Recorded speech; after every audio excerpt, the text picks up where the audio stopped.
up, y'all? It's your boy G the General, coming from the General Report. We're joined here by Chris Hilton and Kobe Galbert. We're going to talk to them in regards to their life and what's going on in the community and what they look forward to have as far as their goals and activities and stuff in New Haven. So hope you guys enjoy it. All right, what's up, y'all? We're back here. Again, we're joined here by Chris and Kobe, both out of New Haven, Connecticut. Chris is a 7th grader at Wexler Grant Community School, and Kobe is at New Haven Academy. So, Chris, being that you go to Wexler, you're hanging out here at Catherine Brennan today, on this lovely Thanksgiving weekend, right? What are some of the things that you would love to see going on in the city for kids your age? Following their dream and stop hanging out in the streets, and just stop getting out of trouble and stop people stop violence in the community. All right, so Chris, being that there is a lot of violence going on in New Haven, and across the state and stuff like that, how does the violence affect you, even though you have, you're not really out into the streets? Because there's not many kids in my community to do what they do. They wanna be outside, hang with the big kids, and be so cool and stuff like that, and be in the corner and stuff like that. And I see them. So what stops you from being a part of that type of stuff?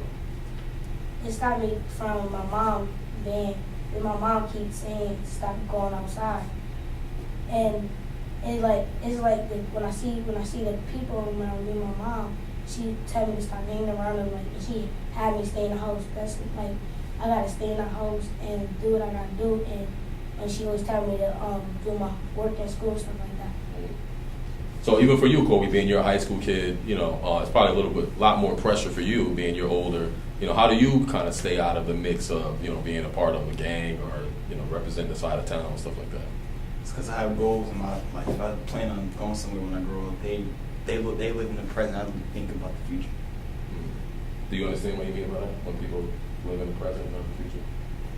Because just like I had me and Kobe talked before, I kind of categorize people when they're as a jack in the box, right?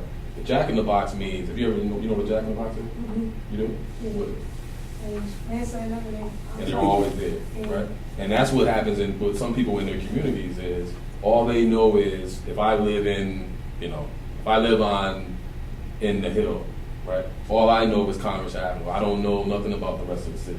So no matter where I go, if I'm looking for Chris, I just ring that little jack in the box, and Chris is gonna pop up somewhere on Congress Avenue, right? And that's another part of all of this is to try to help kids to get exposed and to get to meet different kids because you don't know Kobe, right? And you don't know Chris, and you guys are all in the same little city, and playing in the same gym, right? So a part of it is to be able to bring the kids from different sides of towns and stuff like that, and to be able to mix with each other, so you don't be jack in the box, and so you don't be able to go out places you don't know how to talk or mingle with different people, right? But if you had the opportunities to, like you said, your mom don't want you to be out on the street and stuff like that or hang out in the corner.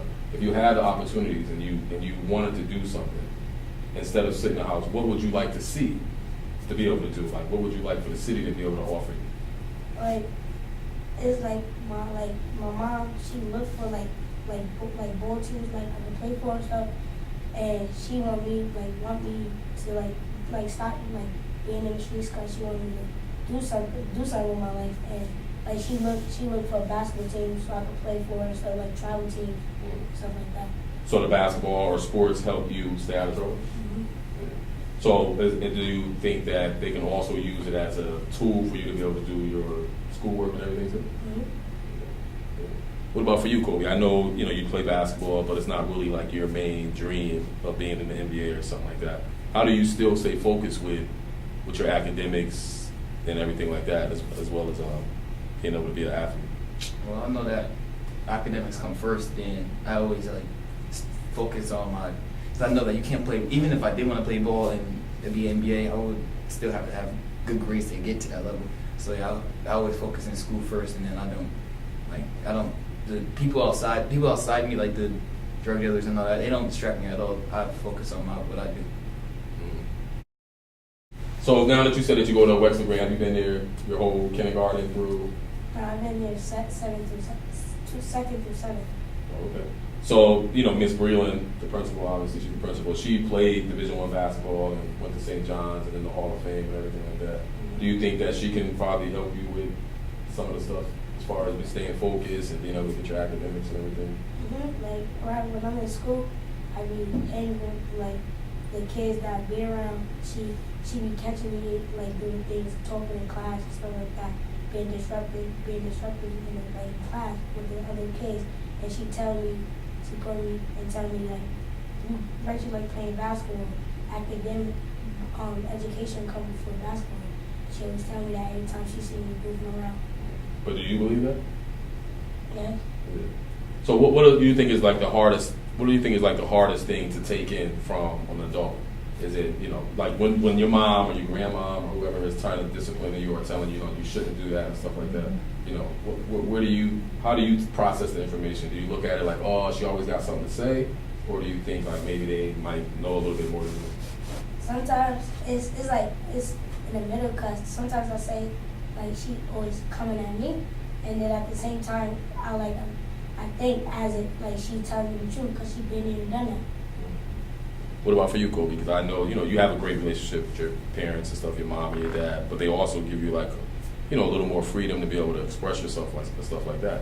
Do you think that helps you by them being able to give you, you know, that little bit of leeway to be able to express yourself? Or, because I know some kids, they hold everything back. You know, when people say, well, how do you feel? You just be like, just forget it.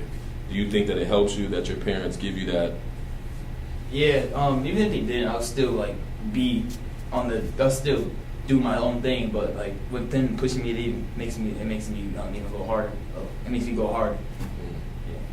So what about when you look back at a kid like Chris? You know, what type of information do you think you can give him, being that you kind of already grew up in New Haven and seen a lot of stuff? Just stay away from like you said, the drug dealers, and stay away from people that are being disruptive in class, doing bad stuff in school, and just do what you think is right. And if they're doing something wrong, give it half. My God, if they're doing something wrong, then just walk away. But do you think that's easy? Mm-hmm. Yeah. Well, for me, it was. I don't know. Is that easy for you, Chris? You know, because like you said, you go to school with those kids. You're probably in the community with them. But I know how it is though, because you know the kids, like your friends, they're gonna judge you if you're not with them. You're gonna be like, oh, you're not gonna be with me. Oh, all right, then you're a punk, and they're just gonna throw you to the side, and they're not gonna be friends with you anymore. But sometimes you gotta make sacrifices to become successful. What about for you? It's like he said, like it's the same thing. Like kids, and like it's my mom. She tell me like not to like do disrupt the classroom, and she don't want phone calls. She want good phone calls from my teachers and stuff. Then my mom like this one kid that always say book before ball, and I always looked at that. Always looked at that, and always did my books right. And then after I'm doing my books, I do my ball. Okay. So there are other activities and everything that are out there for you that can keep you busy and stay focused on the goal of trying to do well. Like, what do you think when you turn 24 years old? What does Chris want to be doing? I want to be playing bowling for college, and then like when I grow up, I want to just follow my dream and be an NBA. But if somehow, you know, a bull runs down the street and knocks your leg off, right? Then they have to sew another one back on, and you can't play basketball no more. What do you want to do? It's like I don't know. I just can't stop from playing ball. It just runs through my family. I just can't. I'm gonna have if that happens one day, I'm gonna have to like work out, try to work on my leg and try to keep playing ball. So other than that, though, I'm saying, like, have you ever said, you know what, I want to be a garbage man. I want to be the principal, or I want to be, you know, the manager at Popeyes. Have you ever came up with anything else other than it has to be something else? Because even when you go to college, you know, you could be the best college player or the best basketball player in the world. They're still going to say, well, what classes are you going to, you know, what's going to be your major or your minor? Because you have to have something. There is going to be life after basketball. Even if you might go in the NBA like LeBron at 19 years old, but by 40, you're going to be out of the NBA. All right? So when you get out of the NBA, what other things in life do you think you want to do? Probably be a doctor. and like I'm like going after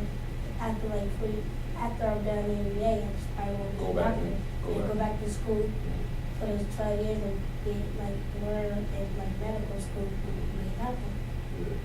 Because obviously you're gonna make some money if you're in the NBA that long. You're gonna have some money to sit on, and you can be able to do some stuff like that.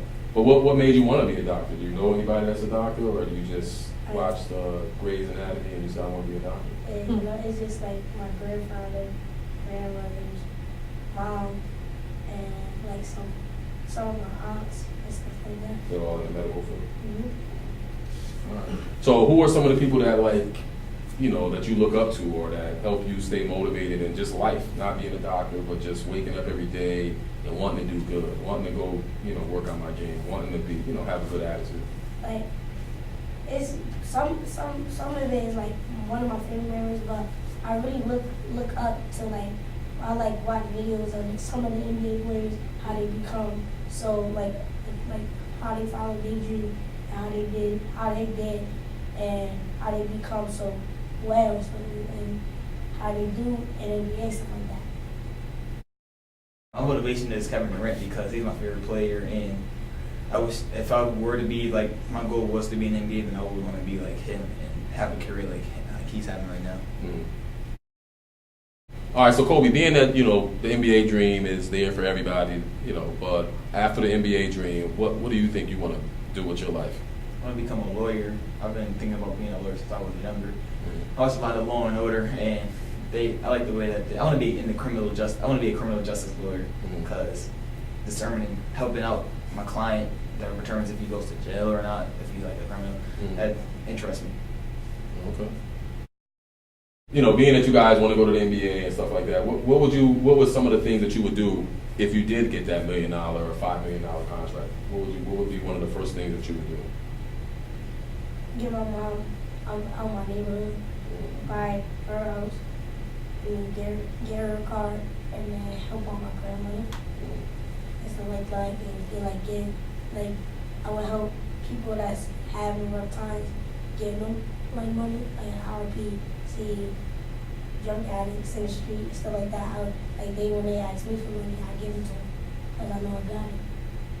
What about you, Cole? I'll probably have a family by then. So first things, family first. I put family, give money to my family, help out the family. Then, like he said, give it to my parents, other people that helped me, that brought me up and gave me money when I was younger. Give it back to them, and then just spend it on the rest of my life. But even if I am on the bench, that's money still. That's a lot of money that you make a lot of money sitting on the bench. But I don't plan on sitting on the bench though. All right, so let me ask you this: Do you think that if a guy was in the NBA, like you said, you would come back and give that?